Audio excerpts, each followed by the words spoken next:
Welcome to our channel deep facts news. Mullah Mohammad عمر مجاہد کی ذاتی زندگی کے احوال اور ان کی شخصیت کے حوالے سے کچھ نام و نہاد تاریخ دانوں اور صحافیوں اور کچھ حلقوں نے جھوٹی باتیں پھیلائیں اور غلط پروپیگنڈے کیے۔ ان کی غلط بیانیوں اور غلط پروپیگنڈے کی روک تھام کے لیے ہم عام لوگوں کے سامنے ایک وضاحت کے طور پر امیر المومنین محمد عمر کی اصل زندگی کے حالات پیش کر رہے ہیں۔ ملا محمد عمر کے والد کا نام غلام نبی، دادا کا نام محمد رسول اور پردادا کا نام باز محمد تھا۔ ملا محمد عمر 1960 عیسوی افغانستان صوبہ قندھار ضلع خاکریز کے گاؤں چاہمت کے ایک دیندار گھرانے میں پیدا ہوئے۔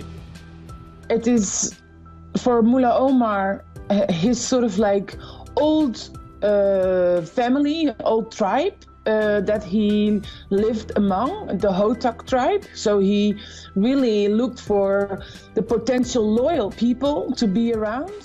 ان کے والد مرحوم غلام نبی بھی یہیں پیدا ہوئے تھے اور اسی علاقے میں مختلف حلقہ حیدروس میں دینی تعلیم حاصل کی تھی۔ اسی علاقے میں دینی علوم کی تدریس اور واعظ و نصیحت کے باعث لوگوں میں ایک علمی اور سماجی شخصیت کی حیثیت سے مشہور ہوئے۔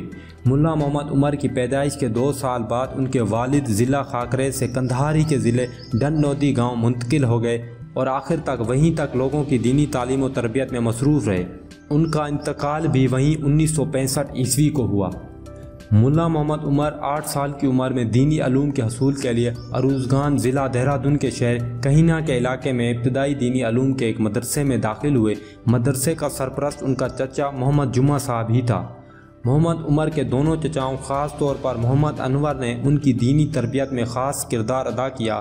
محمد عمر نے 18 سال کی عمر میں افغانستان میں مروجہ اعلیٰ دینی تعلیم کے حصول کا آغاز کیا، مگر اعلیٰ دینی علوم کے حصول کے مرحلے میں 1978 کو افغانستان میں کمیونسٹوں کو اقتدار ملنے کے باعث ان کے حصول علم کا سلسلہ ادھورا رہ گیا۔ محمد عمر کا خاندان پیشے کے اعتبار سے ہمیشہ علماء اور دینی مدارس کے مدرسین رہے، اس لیے انہیں اپنے علاقے میں بھرپور مقبولیت حاصل رہی۔ اسی طرح کی علمی اور روحانی ماحول میں محمد عمر کی پیدائش اور پھر علمی و فکری مربیین کے مسلسل نگرانی میں ان کی نشوونما نے انہیں جہادی و فکری لحاظ سے بھی صلاحیت بخشی کہ افغان معاشرے کے دیگر افراد میں سے ایک مخلص مجاہد جان پر سوز اسلامی و قوی شخصیت کے طور پر نمایاں ہو کے ابھرے اور اپنے جہادی اور اصلاحی کوششوں کے ذریعے اپنے معاشرے کو کرپشن، ظلم اور ناانصافی سے پاک کرے اور اس ملک کو جو شکست اور رخت کی دہلیز پہ تھا اسے بچائے۔ محمد عمر کا خاندان، بھائی اور چچا سب مجاہدین رہے ہیں۔ افغانستان پر امریکی جارحیت کے پہلے روز 7 اکتوبر 2001 کو محمد عمر کے چچا محمد حنفیہ وہ پہلے شخص تھے جو امریکی جارحیت پسندوں کی بے رحمانہ بمباری میں شہید ہوئے۔ محمد عمر کی ذاتی زندگی پر ایک ڈچ صحافی بیٹے ٹیم نے ایک کتاب لکھی ہے جس کا نام سیکریٹ لائف آف ملا عمر ہے۔ اس نے ملا عمر کے ہمیشہ رہنے والے قریبی ساتھی جبار عمری سے انٹرویو لے کے یہ کتاب لکھی ہے۔ پاکستان لبرل طبقہ محمد عمر کو ایک دہشت گرد اور انتہا پسند کا نام دیتا ہے، لیکن اس کتاب میں جو کہ ڈچ صحافی بیٹے ڈیم نے لکھی ہے اس نے بہت سے انکشافات کیے ہیں اور محمد عمر کو ولی اللہ کا درجہ دیا ہے۔ اس نے مزید لکھا ہے کہ ملا عمر کبھی پاکستان نہیں آئے اور وہ اپنا زیادہ تر وقت قرآن پڑھنے اور عبادت میں گزارتے تھے۔ ان کے ساتھی جبار عمری کہتے ہیں جب بھی نیٹو کی فوج تلاشی لینے آتی تو ملا عمر موجود ہونے کے باوجود انہیں دکھائی نہیں دیتے تھے۔ وہ ایک جھونپڑی میں رہتے تھے جس کے اندر وہ عبادت کرتے تھے۔ مزید سچائی جاننے کے لیے آپ اس کتاب کو پڑھیں۔ محمد عمر اپنی زندگی کے تیسرے عشرے میں بھی داخل نہیں ہوئے تھے کہ افغانستان میں کمیونسٹوں نے فوجی بغاوت کے ذریعے اقتدار حاصل کیا۔ یہی وہ وقت تھا اب محمد عمر کی طرح دیگر نوجوانوں کو بھی اپنا تعلیمی سلسلہ جاری رکھنا مشکل ہو گیا، کیونکہ ملحد کمیونسٹوں کا پہلا مقابلہ پورے ملک کی سطح پر علماء اور طلباء سے تھا۔ کیونکہ اسلام کو آج مسلمان برداشت نہیں کرتے، وہ کیوں کرتے، یہی وجہ تھی کہ محمد عمر نے بھی ضروری سمجھا اپنی دینی تعلیم چھوڑ کر اپنی شرعی ذمہ داری نبھائے اور جہادی محاذ کا رخ کرے۔ انہوں نے اپنا جہادی سلسلہ ضلع دہرادون سے شروع کیا اور کچھ عرصے کے بعد وہ صوبہ اروزگان کے سطح پر ایک معروف جہادی رہنما کی حیثیت سے ابھرے۔ انہوں نے اس صوبے کے مختلف حصوں میں کمیونسٹوں کے خلاف متعدد کارروائیوں میں فعال کردار ادا کیا۔ اس وجہ سے وہ مجاہدین میں اتنے پہچانے جانے لگے کہ ضلع دہرادون میں جب مجاہدین دشمنوں کے خلاف وسیع پیمانے پر گروپ حملوں کا منصوبہ بنایا تو کمانڈر محمد عمر کو ہی بنایا گیا۔ انہوں نے 3 سال سے زیادہ عرصہ اپنے علاقے کے مجاہدین کے ساتھ روسیوں اور کمیونسٹوں کے خلاف آمنے سامنے جنگوں میں شرکت کی۔ محمد عمر کے محاذ کے ساتھی کہتے ہیں کہ جہاد کے آغاز میں محمد عمر باوجود اس کے کہ کم عمر تھے مگر ہر طرح کی ذمہ داری اچھی طرح نبھاتے تھے۔ محمد عمر کو RPG-7 راکٹ بہت پسند تھا۔ اس کے ساتھی کہتے ہیں کہ محمد عمر نے اتنے روسیوں کے ٹینکس تباہ کیے کہ ہمیں گنتی یاد نہیں۔ 1992 میں کمیونسٹ حکومت کے خاتمے کے بعد ملک میں تنظیمی جھگڑے شروع ہو گئے۔ دیگر مخلص ساتھیوں سمیت محمد عمر نے اسلحہ اتار دیا اور ایک مدرسہ بنایا جس میں وہ رہنے لگے، اور 14 سال جہاد کے بعد وہ دوبارہ اپنے ساتھیوں کے ساتھ حصول علم میں مشغول ہو گئے، لیکن ملک بے مقصد تنظیمی جھگڑوں میں شروع ہو چکا تھا۔ کمیونسٹ حکومت کے خاتمے کے بعد بجائے اس کے کہ اسلامی نظام کی تاسیس کی جاتی، لیکن ان کی آپس میں جنگیں شروع ہو گئیں۔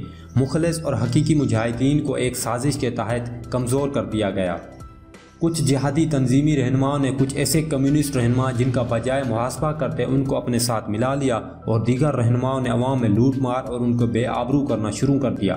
اس طرح پورے ملک میں خانہ جنگی، فسادات اور لوٹ مار کا ایسا دور شروع ہو گیا کہ شاید افغان عوام نے ایسی مثال نہ دیکھی ہو۔ مومن عوام کی جان کو ہر وقت خطرے کا سامنا ہونے لگا۔ ملک کی شاہراہ اور چھوٹی سڑکوں پر خود سر اور جاہل جنگجوؤں نے بیریئر اور پھاٹک بنا ڈالے۔ مومن عوام جنہوں نے 14 سال جہاد کیا تھا، نہ صرف یہی کہ جہاد کی ثمرات سے محروم کیے گئے بلکہ ان کی زندگیاں خطرات سے دوچار کی گئیں۔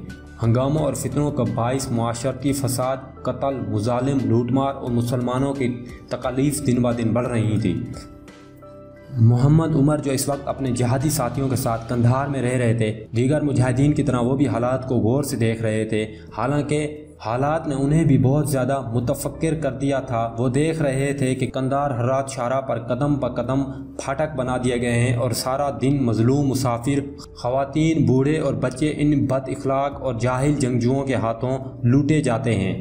اسی فسادات نے، جس کا کوئی خاتمہ بھی نظر نہیں آتا تھا، مجاہدین کو اس بات پر مجبور کر دیا کہ فسادات کے خاتمے اور عوام کی جان و مال کے تحفظ کے لیے اٹھ کھڑے ہوں۔ مجاہدین نے آپس میں مشاورتیں اور اجلاس بلائے۔ ملا عمر اور ان کے ساتھیوں نے پہلا اجتماع قندھار کے مشہور علماء اور مشائخ کے ساتھ منعقد کیا۔ انہوں نے ملا عمر سے کہا کہ وہی فسادات کے خلاف اٹھ کھڑے ہوں، ہم سب تمہاری حمایت کریں گے۔ اسی اجلاس میں ملا محمد عمر نے اسلامی تحریک کی بنیاد رکھی اور فساد اور ظلم کے خلاف جنگ کی بھی بنیاد رکھی۔ محمد عمر کی قیادت میں اسلامی تحریک نے فساد اور ظلم کے خلاف جنگ کا آغاز کیا، جس کی پکار پر عوام اور حقیقی مجاہدین نے لبیک کہا۔ پہلے قندھار اور پھر افغانستان کے مختلف حصوں سے فسادیوں کا صفایا کیا۔ اس وقت جب ملک کے اکثر حصے طالبان کی زیر تسلط آ گئے تھے، افغانستان بھر کے علماء کرام کا اجتماع، جن کی تعداد 1500 تھی، قندھار میں منعقد کیا گیا، جس میں تمام علماء نے متفقہ طور پر محمد عمر کی امارت کی تائید کی اور ان کو امیر المومنین کا خطاب دیا۔